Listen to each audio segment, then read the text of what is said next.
بسم الله الرحمن الرحيم ولتكن منكم أمة يدعون إلى الخير ويأمرون بالمعروف وينهون عن المنكر وأولئك هم المفلحون অর্থ তোমাদের মধ্য হইতে একটি জামাত এমন হওয়া জরুরি যাহারা মঙ্গলের দিকে আহ্বান করিবে, সৎ কাজে আদেশ করিবে ও অসৎ কাজে নিষেধ করিবে, তাহারাই পূর্ণ কামিয়াব হইবে।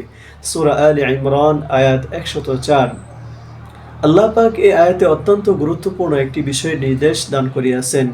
উহা এই যে উম্মতের মধ্যে একটি জামাত বিশেষভাবে এই কাজের জন্য থাকিতে হইবে, যাহারা ইসলামের দিকে লোকদিগকে তাবলীগ করিবে। এই হুকুম মুসলমানদের জন্য ছিল, কিন্তু আফসোসের বিষয় হলো যে এই বুনিয়াদী কাজকে আমরা একেবারে ছাড়িয়া দিয়াছি, অথচ বিধর্মীরা অত্যন্ত গুরুত্ব সহকারে উহাকে আঁকড়াইয়া ধরিয়াছে। খ্রিস্টানদের স্বতন্ত্র দলসমূহ দুনিয়াব্যাপী তাহাদের ধর্ম প্রচারের জন্য নির্দিষ্ট রহিয়াছে। অনুরূপভাবে অন্যান্য জাতির মধ্যেও এই কাজের জন্য নির্ধারিত কর্মী রহিয়াছে।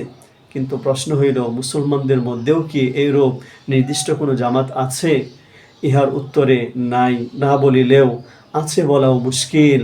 বরং কোনো জামাত বা ব্যক্তি যদি এই কাজের জন্য দাঁড়ায়, তবে সাহায্য সহযোগিতার পরিবর্তে তাহাদের বিরুদ্ধে নানা ধরনের প্রশ্ন উঠাইয়া এমন চাপ সৃষ্টি করা হয় যে শেষ পর্যন্ত তাহারা ক্লান্ত হইয়া বসিয়া পড়ে।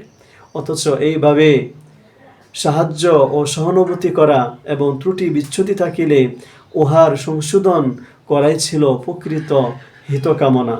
পক্ষান্তরে নিজে কোনো কাজ না করিয়া যাহারা করে, তাহাদের বিরুদ্ধে নানা প্রশ্ন ও অভিযোগ ওঠানো কাজ হইতে তাহাদিগকে ফিরাইয়া রাখারই নামান্তর।